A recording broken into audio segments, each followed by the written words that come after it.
বিসমিল্লাহির রহমানির রহিম।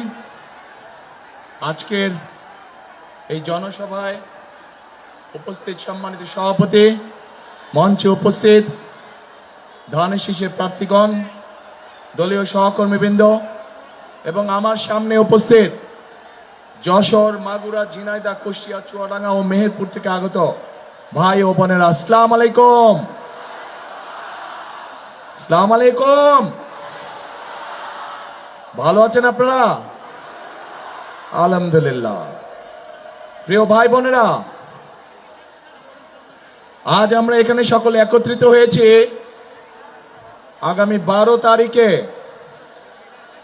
বাংলাদেশের মানুষের যে রাজনৈতিক অধিকার বিগত প্রায় 1 যুগেরও বেশি সময় আগে কেড়ে নেওয়া হয়েছিল, বাংলাদেশের মানুষের কথা বলার যে অধিকার বিগত প্রায় 1 যুগ আগে কেড়ে নেওয়া হয়েছিল, সেই অধিকারকে প্রয়োগ করার, যার জন্য গত 1 যুগে হাজারো মানুষ গুম খুন খুনের শিকার হয়েছে, লক্ষ লক্ষ মানুষ গায়েবী মামলার অত্যাচার নির্যাতনের শিকার হয়েছে, সেই অধিকার ইনশাআল্লাহ বাংলাদেশের মানুষ প্রয়োগ করতে যাচ্ছে। কিন্তু এই অধিকারকে আদায় করার জন্য বহু মানুষকে তার জীবন উৎসর্গ করতে হয়েছে, বহু লক্ষ মানুষ অত্যাচার নির্যাতনের শিকার হয়েছে। প্রিয় ভাই বোনেরা, 1971 সালে এই বাংলাদেশের বীর মুক্তিযোদ্ধারা যুদ্ধ করে জীবন বাজি রেখে লক্ষ শহীদের আত্মত্যাগের বিনিময়ে আমরা স্বাধীনতা অর্জন করেছিলাম। একইভাবে 2024 সালের জুলাই আগস্টে ছাত্র জনতার আন্দোলনের মাধ্যমে সেই স্বাধীনতাকে আমরা রক্ষা করেছি। আমরা দেখেছিলাম স্বৈরাচারের সময়, যেই স্বৈরাচার 1 যুগেরও বেশি সময় ধরে বাংলাদেশের মানুষের কাঁধে চেপে বসেছিল, আমরা দেখেছিলাম সেই সময় কিভাবে এই দেশের মানি গুণী সম্মানী মানুষদেরকে কথায় কথায় তারা তুচ্ছ তাচ্ছিল্য অপমানিত করত। আমরা দেখেছিলাম কিভাবে ভিন্ন মতের রাজনৈতিক নেতৃবৃন্দ কর্মীদেরকে বিভিন্নভাবে অত্যাচার নির্যাতন তুচ্ছ তাচ্ছিল্য অপমানিত করত তারা। প্রিয় ভাই বোনেরা, 2024 সালের 5ই আগস্টের পরে আমরা ধরে নিয়েছিলাম বাংলাদেশের রাজনীতিতে একটি গুণগত পরিবর্তন হয়েছে। এই মুহূর্তে বাংলাদেশে যে দলগুলো রাজনীতি করছে, তারা জনগণের মান মর্যাদা সম্মান অক্ষুণ্ণ রেখে কথা বলবে এবং রাজনীতি করবে। কিন্তু আমরা কষ্টের সাথে খেয়াল করলাম যে একটি রাজনৈতিক দল 5ই আগস্টের পর থেকে এই দেশের অর্ধেক জনগোষ্ঠী অর্থাৎ মা এবং নারীদেরকে তুচ্ছ তাচ্ছিল্য করে কথা বলা শুরু করলো। তারা একটি রাজনৈতিক দল উঠে পড়ে লাগলো কিভাবে মা বোনদেরকে ঘরের ভিতরে আটকে রাখা যায়। একটি রাজনৈতিক দল বিএনপি যেখানে পরিকল্পনা গ্রহণ করেছে যে বাংলাদেশকে যদি সামনের দিকে বাড়াতে হয়, বাংলাদেশকে যদি সামনের দিকে নিয়ে যেতে হয়, তাহলে সমগ্র জনগোষ্ঠীর এই যে অর্ধেক নারী সমাজ, তাদেরকে কখনো পেছনে রেখে সামনে আগানো সম্ভব না। কারণ আমরা বিশ্বাস করি দেশকে পুনর্গঠন করতে হলে, দেশকে গড়ে তুলতে হলে নারী পুরুষ সকলকে একসাথে কাঁধে কাঁধ মিলিয়ে কাজ করতে হবে। কিন্তু আমরা অত্যন্ত কষ্টের সাথে দেখলাম কয়েকদিন আগে একটি রাজনৈতিক দলের এক শীর্ষ নেতা একটি আন্তর্জাতিক গণমাধ্যমে বলে বসলো যে নারীদেরকে তারা কোন দৃষ্টিতে দেখে। শুধু তাই নয়, গতকাল আমরা দেখলাম, প্রিয় ভাই বোনেরা, গতকাল আমরা দেখলাম সেই নেতা, সেই রাজনৈতিক দলের নেতা বাংলাদেশের যে নারীরা, যে মায়েরা কর্মজীবী, সংসার চালানোর জন্য, সংসারকে ধরে রাখার জন্য, সংসারকে সুখে শান্তিতে রাখার জন্য যে লক্ষ কোটি মা বোনেরা বিভিন্ন জায়গায় কর্মসংস্থানে নিযুক্ত আছে, কর্মজীবী মায়েরা বোনেরা, তাদেরকে কি ভাষা ব্যবহার করে কথা বলেছে। প্রিয় ভাই বোনেরা, আমাদের প্রিয় নবী করিম সাল্লাল্লাহু আলাইহি ওয়াসাল্লাম, তার স্ত্রী বেবি খাদিজা, উনিও একজন কর্মজীবী মহিলা ছিলেন, উনিও ব্যবসা করতেন। প্রিয় ভাই বোনেরা, বদরের যুদ্ধের কাহিনী নিশ্চয়ই আপনাদের কম বেশি জানা আছে। সেই বদরের যুদ্ধে মুসলমানদের যে বাহিনী ছিল, তাদের লোক লস্কর, যত রকম সরঞ্জাম ছিল যুদ্ধের, খাবার দাবার, সকল কিছুর আয়োজন করেছিল হযরত আয়েশা তার অবস্থান থেকে। শুধু তাই নয়, বদরের যুদ্ধে যে সকল মুসলমান সৈনিকরা আহত হয়েছিল, তাদের চিকিৎসা সেবার ব্যবস্থা হযরত আয়েশার মাধ্যমেই করা হয়েছিল। সেদিন যেই নার্সিং সিস্টেম আমরা এখন দেখি, সেই নার্সিং সিস্টেম সেই সময় হযরত আয়েশার নেতৃত্বে হয়েছিল। প্রিয় ভাই বোনেরা, আমরা গতকাল দেখেছি এই রাজনৈতিক দলটির এই নেতাটি বাংলাদেশের প্রত্যেকটি কর্মজীবী নারী, কর্মজীবী মা, কর্মজীবী মেয়ে সম্পর্কে অত্যন্ত আপত্তিকর একটি কথা বলেছে। প্রিয় ভাই বোনেরা, যারা নিজেদের দেশের মানুষকে এইভাবে আপত্তিকর বিশ্লেষণ করে, তাদের কাছ থেকে কি বাংলাদেশের জনগণ ভালো কিছু আশা করতে পারে? তাদের কাছ থেকে ভালো কিছু আশা করা সম্ভব নয়। শুধু তাই নয়, প্রিয় ভাই বোনেরা, এই আপত্তিকর কথা বলার পরে যখন তারা দেখল বাংলাদেশের সকল মানুষ তীব্র প্রতিক্রিয়া প্রদর্শন করেছে, তখন তারা বলল যে তাদের অ্যাকাউন্ট বলে হ্যাক হয়ে গিয়েছিল। কিন্তু আমরা দেখেছি বিশেষজ্ঞরা বলছে এইটা সম্পূর্ণ মিথ্যে কথা, অ্যাকাউন্ট হ্যাক হতে পারে না। কারণ সেই বক্তব্য দেবার পরেও তারা আরো অনেক বক্তব্য দিয়েছে, অ্যাকাউন্ট হ্যাক হয়নি। অর্থাৎ কি দাঁড়ালো যে তারা সমগ্র জাতির সামনে জ্যান্ত ভাবে নিজেদেরকে রক্ষা করার জন্য মিথ্যে কথা বলছে। যারা জনগণের সামনে প্রকাশ্যে মিথ্যে কথা বলতে পারে, তারা আর যাই হোক জনগণের বন্ধু হতে পারে না। প্রিয় ভাইরা, প্রিয় বোনেরা, আমার প্রশ্ন, তাদের দলেও তো তাদের নারী কর্মী আছে বলে শুনেছি, তাদের নারী কর্মীরাও তো ঘর থেকে বের হয়ে তাদের দলের কাজে যায়। তাহলে আমরা কি এখন প্রশ্ন করতে পারি না তাদের নারী কর্মীদের কাছে যে আপনাদের দলের নেতা দেখুন আপনাদের সম্পর্কে কি নোংরা চিন্তা করে? প্রিয় ভাই বোনেরা, বিএনপি সবসময় বিশ্বাস করে দেশের যদি উন্নয়ন করতে হয়, দেশকে যদি এগিয়ে নিয়ে যেতে হয়, তাহলে নারী পুরুষ ভেদাভেদ রাখলে চলবে না। আজকে যেই গার্মেন্ট শিল্প নিয়ে সারা পৃথিবীতে বাংলাদেশের মানুষ গর্ব করে, এই গার্মেন্ট শিল্প কারা চালাচ্ছে? এই গার্মেন্ট শিল্প তো বাংলাদেশের নারীরা চালাচ্ছে। গার্মেন্ট শিল্পের মধ্যে অন্তত 50 লাখেরও বেশি নারী শ্রমিক কাজ করছে। তাদের প্রতিদিনকার কষ্টের ফলেই আজ সারা পৃথিবীর বুকে বাংলাদেশের গার্মেন্ট শিল্প একটি বিখ্যাত শিল্পে পরিণত হয়েছে।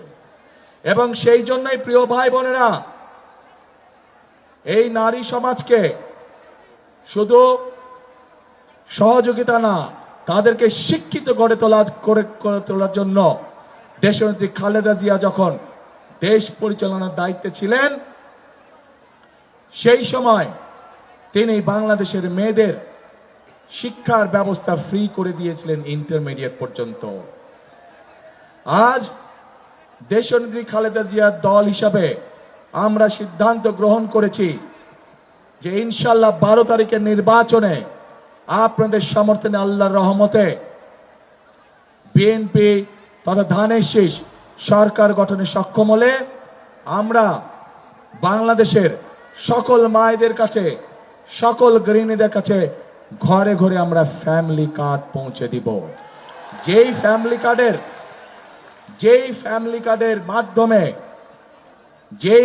কার্ডের মাধ্যমে বাংলাদেশের প্রত্যেকটি পরিবারের গৃহিণী বা মা সরকারের পক্ষ থেকে প্রতি মাসে ন্যূনতম একটি সুযোগ বা সুবিধা পাবে। প্রিয় ভাই বোনেরা, কারণ আমরা বিশ্বাস করি যে আজকে পুরুষের পাশাপাশি যদি নারীরা স্বাবলম্বী হতে পারে অর্থনৈতিকভাবে, তাহলেই একমাত্র আমাদের এই বাংলাদেশকে এগিয়ে নিয়ে যাওয়া সম্ভব। অন্যথায় কোনোভাবে দেশকে এগিয়ে নিয়ে যাওয়া সম্ভব না।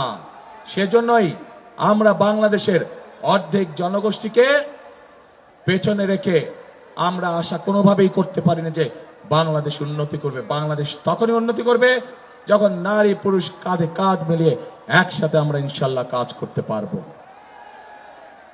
প্রিয় ভাই বোনেরা, আজকে আমরা খেয়াল করলে দেখতে পাচ্ছি যে বিগত স্বৈরাচারের সময় যেভাবে এই দেশের মানুষের ভোটের অধিকারকে কেড়ে নেওয়া হয়েছিল, যেভাবে আমিডামি নির্বাচন করা হয়েছিল, যেভাবে নিশিরাতে নির্বাচন করা হয়েছিল, ওই যেই দলটির কথা বললাম, যারা নিজের দেশের সন্তানদেরকে, নিজের দেশের নারীদেরকে ঘরে আটকে রাখতে চায়, এরা এখন ষড়যন্ত্র শুরু করেছে কিভাবে নির্বাচনকে বাধাগ্রস্ত করা যায়। এরা এখন তাদের লোকজনকে মা বোনদের কাছে পাঠাচ্ছে এনআইডি নাম্বার নেওয়ার জন্য, বিকাশ নাম্বার নেওয়ার জন্য। এই খবর আছে আপনাদের কাছে? কাজেই তারা বলে সৎ লোকের শাসন কায়েম করবে। আরে ভাই, আপনাদের এই প্রস্তাবটাই তো সবচেয়ে বড় অসৎ প্রস্তাব। আপনারা অসৎ প্রস্তাব দিয়ে কাজ শুরু করে কিভাবে আপনারা মনে করেন যে আপনারা সৎ লোকের শাসন কায়েম করবেন? আপনারা সমগ্র জাতির সামনে মিথ্যে কথা বলেন যে আপনাদের অ্যাকাউন্ট হ্যাক হয়ে গিয়েছিল। বিশেষজ্ঞরা প্রমাণ করেছে আপনাদের অ্যাকাউন্ট কোনো হ্যাক ম্যাক কিচ্ছু হয় নাই। বাঁচার জন্য এখন আপনারা মিথ্যে কথা বলছেন। যারা নির্বাচনের আগে জনগণের সাথে মিথ্যে কথা বলতে পারে, তারা নির্বাচনের পরে কি পরিমাণ মিথ্যে কথা বলতে পারে, এটি আমাদের সহজেই বোধগম্য। প্রিয় ভাই বোনেরা, আজকে নির্বাচনকে বিতর্কিত করার জন্য, বাধাগ্রস্ত করার জন্য এরা উঠে পড়ে লেগেছে। সেই জন্য আজকে এখানে লাখো জনতার উপস্থিতিতে আপনাদেরকে এবং আপনাদের মাধ্যমে সকল মা বোন এবং সকল ভাই বোনদেরকে, আপনাদেরকে এবং আপনাদের মাধ্যমে আপনাদের এলাকার সকল মানুষের কাছে আমি একটি আহ্বান জানাতে চাই। আপনাদেরকে অত্যন্ত সতর্ক এবং সজাগ থাকতে হবে, যাতে কেউ ষড়যন্ত্র করে আপনার সেই ভোটের অধিকারকে কেড়ে নিতে না পারে। আবার প্রিয় ভাই বোনেরা, নতুন গল্প শুনছি, ইদানিং নতুন গল্প শুনছি যে এবার বলে ভোট গণনা করতে অনেক বেশি সময় লাগবে। প্রিয় ভাই বোনেরা, এই দেশের মানুষ হয়তো গত এক যুগ ভোট দিতে পারেনি, কিন্তু ভোট দেওয়ার যে অভিজ্ঞতা তাদের নাই তা না। 91 সালে ভোট দিয়েছে, 96 সালে ভোট দিয়েছে, 2001 সালে ভোট দিয়েছে। ভোট গণনা করতে কেমন সময় লাগে বাংলাদেশের মানুষের সেই ধারণা আছে। কাজেই যদি কেউ ভোট গণনা করতে দেরি হবে, এই উসিলা দিয়ে যদি কেউ কোনো সুযোগ নিতে চায়, প্রিয় ভাই বোনেরা, আপনাদেরকে তা প্রতিরোধ করতে হবে। পারবেন ইনশাআল্লাহ। প্রিয় ভাই বোনেরা, আমি আগেই বলেছি, আমরা রাজনীতি করি, বিএনপি রাজনীতি করে এই দেশের মাটির জন্য, এই দেশের মানুষের জন্য, এবং সেই জন্যই বিএনপি বাংলাদেশের মানুষের সমর্থনে আল্লাহর রহমতে যতবার সরকার গঠন করেছে, প্রত্যেক সময় বিএনপি চেষ্টা করেছে এমন কাজ করতে যেই কাজগুলোর মাধ্যমে এই এলাকার মানুষের উন্নয়ন হয়। স্কুল কলেজ তৈরি করা, রাস্তাঘাট তৈরি করা সহ কর্মসংস্থানের ব্যবস্থা করা। কিন্তু আমরা বিগত 15 বছর দেখেছি, বিগত 15 বছর আমরা দেখেছি কিভাবে দেশের মানুষকে তার এলাকার উন্নয়ন থেকে বঞ্চিত করা হয়েছে। প্রিয় ভাই বোনেরা, আজকে এই বৃহৎ অঞ্চল, এখানকার কৃষক ভাইদের জন্য সবচেয়ে বড় অন্যতম একটি সমস্যা হচ্ছে বিভিন্ন খাল ছিল, বিভিন্ন বিল ছিল, যেগুলা বন্ধ হয়ে গিয়েছে।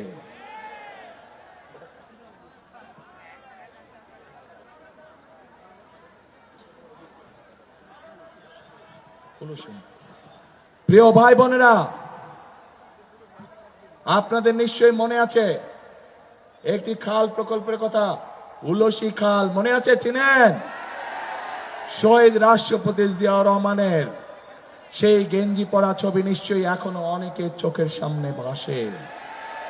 সেদিন উলসি খাল প্রকল্পের মাধ্যমে, উলসি খাল খনন করার মাধ্যমে শুধু উলসি খাল নয়, সারা বাংলাদেশে শহীদ রাষ্ট্রপতি জিয়াউর রহমান এরকম হাজার হাজার খাল খনন করেছিলেন, যার সুবিধা এই দেশের কৃষক ভাইরা, এই দেশের কৃষক ভাইরা পেয়েছে। এবং শুধু কৃষক ভাইরাই নয়, তার ফলে কৃষক ভাইদের ফসলের উৎপাদন দ্বিগুণ হওয়ার ফলে তার সুবিধা দেশের সাধারণ মানুষে পেয়েছে। প্রিয় ভাই বোনেরা, আমরা ইনশাআল্লাহ 12 তারিখে আপনাদের ভোটে নির্বাচিত হলে আমরা সরকার গঠন করার সাথে সাথে আমরা উলসি খাল সহ সারা বাংলাদেশে খাল খনন শুরু করতে চাই। আপনারা কি আছেন আমাদের সাথে খাল খননে? কারা কারা যাবেন আমাদের সাথে খাল খননে? ইনশাআল্লাহ আপনাদের সাথে খাল খননে আবার দেখা হবে। প্রিয় ভাই বোনেরা, এই এলাকায় শহীদ রাষ্ট্রপতি জিয়াউর রহমান আর একটি প্রকল্প গ্রহণ করেছিলেন, জিকে প্রকল্প, জিকে প্রজেক্ট প্রকল্প। বিভিন্ন কারণে সেটি পরবর্তীতে বন্ধ হয়ে গিয়েছে। আমরা চাই ইনশাআল্লাহ আপনাদের সমর্থনে সরকার গঠন করলে সেই প্রকল্প আবার আমরা চালু করতে চাই। প্রিয় ভাই বোনেরা, একই সাথে আমরা সারা বাংলাদেশে মা বোনদের হাতে, গৃহিণীদের হাতে যেমন ফ্যামিলি কার্ড তুলে দিতে চাই, ঠিক একইভাবে আমরা সারা বাংলাদেশের সকল কৃষক ভাইয়ের হাতে কৃষি কার্ডও তুলে দিতে চাই। এই কৃষি কার্ডকে, এই কৃষি কার্ডের মাধ্যমে আমরা কৃষক ভাইদের কাছে ন্যায্য মূল্যে আমরা সার, বীজ, কীটনাশক, ওষুধ, যেটি তার যে পরিমাণ জমি, ওই জমির জন্য যে পরিমাণ প্রয়োজন, সেইটি আমরা তার কাছে ঘরে দিয়ে আসতে চাই, ঘরে পৌঁছে দিতে চাই কৃষক ভাইদেরকে। এবং এই কৃষি কার্ডের মাধ্যমে শুধু যে এটাই পাবে তা না, কৃষি ঋণ থেকে অন্যান্য সকল কিছু অনেক সহজ হবে। প্রিয় ভাই বোনেরা, শুধু কৃষক কার্ডই নয়, আমরা সিদ্ধান্ত গ্রহণ করেছি যে ইনশাআল্লাহ আপনাদের ভোটে বিএনপি সরকার গঠন করলে পরে এই মুহূর্তে যে সকল কৃষক ভাইদের 10,000 টাকা পর্যন্ত কৃষি ঋণ আছে, সেই কৃষি ঋণ আমরা সুদ সহ মওকুফ করব ইনশাআল্লাহ। কারণ বিএনপি নির্বাচিত এই সরকার গঠন করলে সেটি হবে জনগণের সরকার, সেটি হবে এই দেশের মানুষের সরকার। এবং এই দেশের মানুষের সরকার হবে বলেই আমরা সেই সকল কাজ করতে চাই যে সকল কাজ করার ফলে দেশের সাধারণ মানুষের ভাগ্যের পরিবর্তন হবে। প্রিয় ভাই বোনেরা, যশোর সহ, ঝিনাইদহ সহ, মাগুরা, মেহেরপুর, চুয়াডাঙ্গার একটি বড় সমস্যা আছে। আমাদের তরুণ সমাজের সদস্য, যুব সমাজের সদস্য, অনেক সদস্য আছে শিক্ষিত, কিন্তু তাদের কর্মের সংস্থান নেই। আমরা এই ব্যাপারে পরিকল্পনা গ্রহণ করেছি, যা আমরা এই জায়গাগুলোতে, আপনাদের স্ব জায়গাগুলোতে আমরা বিভিন্ন রকমের ভোকেশনাল এবং ট্রেনিং ইনস্টিটিউট তৈরি করব, যাতে করে আমরা আমার তরুণ এবং যুব সমাজের সদস্যদেরকে সেখানে ট্রেনিং দেওয়ার মাধ্যমে দেশে তারা ব্যবসা বাণিজ্য করতে পারবে, একই সাথে তারা যদি বিদেশে গেলে কর্মসংস্থানের ব্যবস্থা করতে পারবে, সেভাবে আমরা তাদেরকে গড়ে তুলতে চাই। প্রিয় ভাই বোনেরা, আমরা নারী মা বোনদের জন্য কি করব তাদের কথা আপনাদের সামনে তুলে ধরেছি। আমরা কৃষক ভাইদের জন্য কি করব তাদের কথা আপনাদের সামনে তুলে ধরেছি। আমরা আমাদের যুব সমাজের বা তরুণ সমাজের সদস্যদের কিভাবে কর্মসংস্থানের ব্যবস্থা করব, আইটি পার্ক নির্মাণ সহ, আইটিতে ট্রেনিং বৃদ্ধি করা সহ বিভিন্ন ভোকেশনাল ইনস্টিটিউট স্থাপন করার মাধ্যমে সেটি আপনাদের সামনে তুলে ধরেছি। এখন আমি আরেক শ্রেণীর মানুষ নিয়ে আপনাদের সামনে বলতে চাই। প্রিয় ভাই বোনেরা, আমাদের সমাজে এক শ্রেণীর মানুষ আছেন যারা অত্যন্ত সম্মানী মানুষ। এই মানুষগুলো আমাদের জীবন থেকে মৃত্যু পর্যন্ত তারা আমাদের সাথে সম্পর্কিত। জীবনে চলার বাঁকে বিভিন্ন সময় তারা আমাদেরকে বিভিন্ন উপদেশ দিয়ে থাকেন বিপদে আপদে। এই মানুষগুলো হচ্ছেন আমাদের মসজিদ মাদ্রাসার খতিব, ইমাম, মুয়াজ্জিম সাহেব এবং একই সাথে ভিন্ন ধর্ম যারা আছে তাদের যে ধর্মগুরু যারা আছেন সেই মানুষগুলো। আমরা সিদ্ধান্ত গ্রহণ করেছি আপনাদের ভোটে ইনশাআল্লাহ 12 তারিখে আপনাদের ভোটে নির্বাচিত হলে পরে এই মানুষগুলোকে আমরা ধীরে ধীরে সরকারের পক্ষ থেকে সম্মানের ব্যবস্থা করব, যেন তারা একটি সম্মানজনক অবস্থায় জীবন যাপন করতে পারেন। প্রিয় ভাই বোনেরা, এই বাংলাদেশে 1971 সালে স্বাধীনতা যুদ্ধ হয়েছে। বিভিন্ন সময়ে আন্দোলন, গণতন্ত্র পুনরুদ্ধারের জন্য আন্দোলন সংগ্রাম হয়েছে। 2024 সালের জুলাই আগস্ট মাসে আন্দোলন হয়েছে স্বাধীনতা রক্ষা করার জন্য। সেই আন্দোলনের সময় আমরা কিন্তু কারো ধর্ম বর্ণ কোনো কিছু দেখিনি। রাজপথ দখলের সময় আমরা মুসলমান, হিন্দু, বৌদ্ধ, খ্রিস্টান সকল ধর্মের মানুষ মিলে যুদ্ধ করে এই দেশ স্বাধীন করেছি। আমরা মুসলমান, হিন্দু, বৌদ্ধ, খ্রিস্টান সকল মানুষ মিলে স্বৈরাচারের বিরুদ্ধে আন্দোলনকে সফল করেছি। প্রিয় ভাই বোনেরা, আমরা বিএনপি, আমরা মুসলমান, হিন্দু, বৌদ্ধ, খ্রিস্টান সকল ধর্মের মানুষকে সাথে নিয়ে আগামী দিনে শান্তিতে বসবাস করতে চাই এবং আমরা সকলকে সাথে নিয়ে এই দেশকে সুন্দরভাবে গড়ে তুলতে চাই। এবং সেজন্যই যদি এই দেশকে সুন্দরভাবে গড়ে তুলতে হয়, তাহলে প্রিয় ভাই বোনেরা, এই দেশের যারা মালিক, অর্থাৎ আমরা যারা বিএনপি করে আমরা মনে প্রাণে বিশ্বাস করি আমাদের সকল ক্ষমতার উৎস হচ্ছে জনগণ। এই দেশের মালিক কারা? কি ভাই, কারা? জনগণ। কাজেই মালিক যেহেতু জনগণ, কাজেই জনগণের যদি সমর্থন আমাদের পাশে থাকে, জনগণের যদি সমর্থন আমাদের সাথে থাকে, তাহলে আমরা আমাদের কাঙ্ক্ষিত বাংলাদেশ গড়ে তুলতে সক্ষম হব ইনশাআল্লাহ। প্রিয় ভাই বোনেরা, জনগণের সমর্থন হচ্ছে একটি রাজনৈতিক দলের জন্য সবচেয়ে বড় শক্তি। কাজেই আমরা বিশ্বাস করি জনগণের শক্তিতে এবং আমরা বাধ্য থাকি জনগণের কাছে জবাবদিহি করতে। এবং সেই জন্যই আমরা সকল সময় বলে থাকি জনগণই আমাদের সকল ক্ষমতার উৎস। প্রিয় ভাই বোনেরা, আমি এতক্ষণ বক্তব্যে আপনাদের সামনে আমাদের দলের কিভাবে আমরা দেশকে পুনর্গঠন করতে চাই, কিভাবে সামনের দিকে দেশকে এগিয়ে নিতে চাই, সেই কথাগুলো আপনাদের সামনে তুলে ধরলাম। এখানে যশোর জেলায় যেহেতু অনুষ্ঠানটি অনুষ্ঠিত হচ্ছে, যশোর জেলায় একটি খুব সুন্দর শিল্প আছে। সেই শিল্পটি হচ্ছে ফুল চাষ। এখানে বহু মানুষ আছেন যারা এই ফুল চাষের সাথে জড়িত। প্রিয় ভাই বোনেরা, এই ফুলকে আমরা দেশের সীমানার ভেতরে শুধু রাখতে চাই না, আমরা চাই সেভাবে এই শিল্পকে গড়ে তুলতে, যাতে করে এই শিল্প ইনশাল্লাহ আগামী দিনে গার্মেন্টসের জামা কাপড় যেমন এক্সপোর্ট হয়, আমরা এই ফুল শিল্পকেও পৃথিবীর অন্য দেশে এক্সপোর্ট করতে চায়।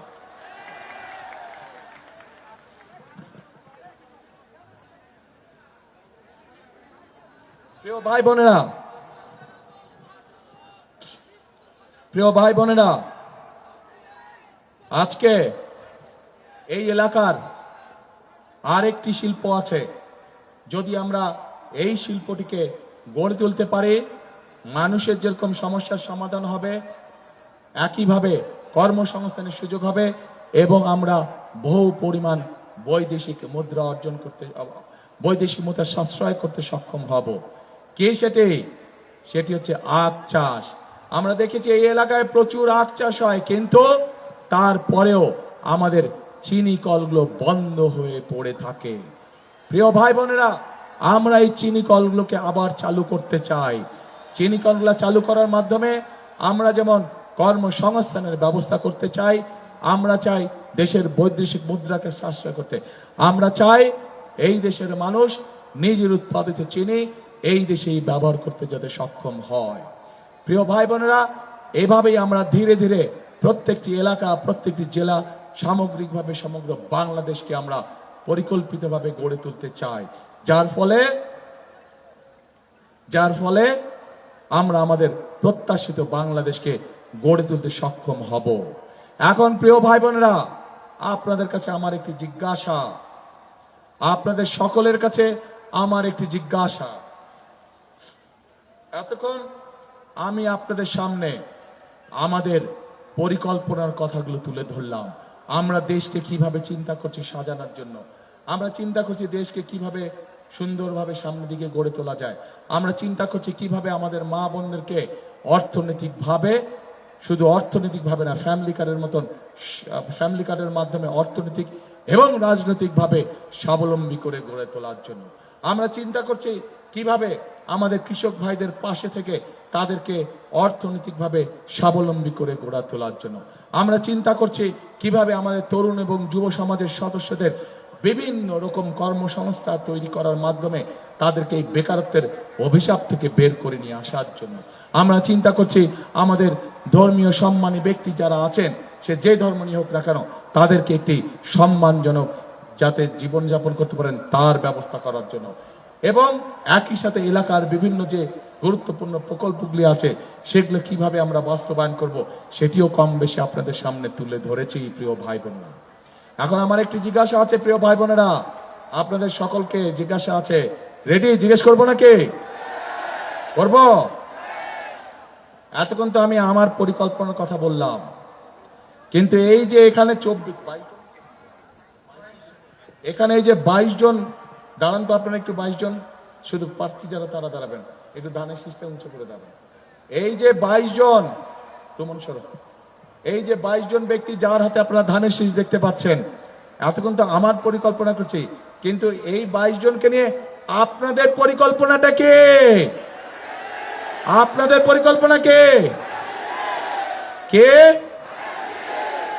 আপনাদের পরিকল্পনা? ধানের শীষ না ধানের শীষ দিয়ে জেতানো এদেরকে? ধানের শীষ দিয়ে জেতানো। ধন্যবাদ। বসেন। এদের হাতে আমরা ধানের শীষ তুলে দিয়েছি। 12 তারিখ পর্যন্ত আপনারা এই 22 জনকে খেয়াল রাখবেন। ইনশাল্লাহ 12 তারিখে জিতলে বলে 13 তারিখ থেকে এরা খেয়াল রাখবে আপনার এলাকার উন্নয়ন, এরা খেয়াল রাখবে আপনার সমস্যার সবকিছু, ইনশাল্লাহ।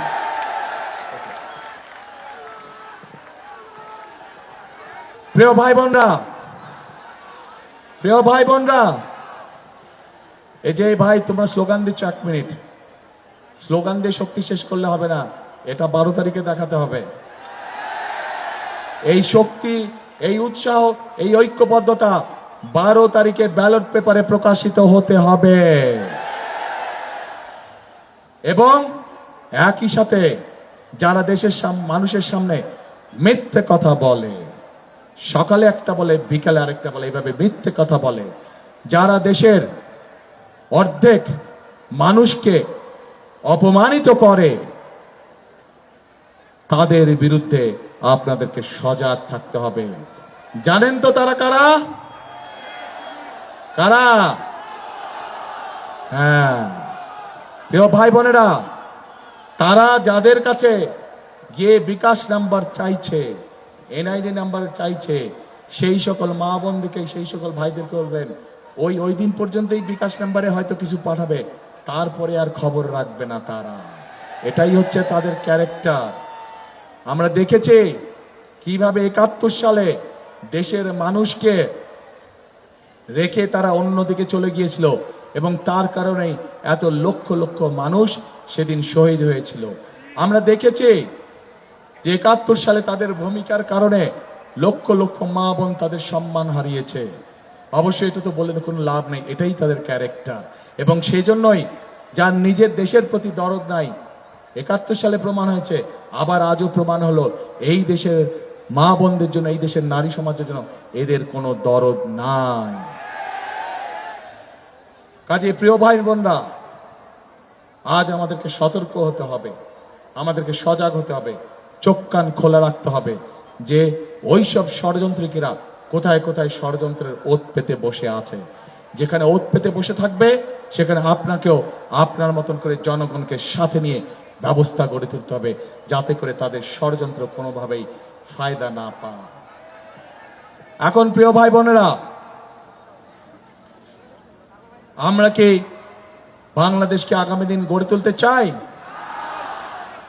আচ্ছা, বাংলাদেশকে যদি আগামী দিন গড়ে তুলতে হয় তাহলে একটি কাজ, একটি স্লোগান, করব কাজ, গড়ব দেশ। তারপরে সবার আগে বাংলাদেশ, করব কাজ, সবার আগে বাংলাদেশ। প্রিয় ভাই বোনেরা, আজ আসুন এই নির্বাচনকে শুধু নির্বাচন দেখলে হবে না, এই নির্বাচনকে দেখতে হবে রাইট এবং রঙের দিন হিসাবে, দেশপ্রেমিক এবং দেশ বিরোধীদের দিন হিসাবে। এবং বাংলাদেশের মানুষ অতীতে কখনো ভুল করেনি, সকল সময় তারা দেশ প্রেমিকদের সমর্থন দিয়েছে। এবং তাই আমরা আল্লাহর রহমতে আত্মবিশ্বাসী, ইনশাআল্লাহ বিএনপি 12 তারিখে আপনাদের সমর্থন পাবে এবং আপনাদের সমর্থন নিয়েই বিএনপি শুরু করবে তার কাজ, করব কাজ, গড়ব দেশ, সবার আগে বাংলাদেশ। প্রিয় ভাই বোনেরা, যাবার আগে আরেকটি কথা বলে যাই, খাল কাটতে যাবেন কে কে আমার সাথে? হাত তোলেন। ইনশাআল্লাহ 12 তারিখে নির্বাচিত হলে পরে সরকার গঠন করে আমরা আসবো, খাল খনন কর্মসূচি শুরু করব। আমার সাথে থাকতে হবে সবাইকে, থাকবেন তো? ইনশাআল্লাহ। আল্লাহ হাফেজ। বাংলাদেশ জিন্দাবাদ, বাংলাদেশ জাতীয়তাবাদী দল জিন্দাবাদ। আসসালামু আলাইকুম।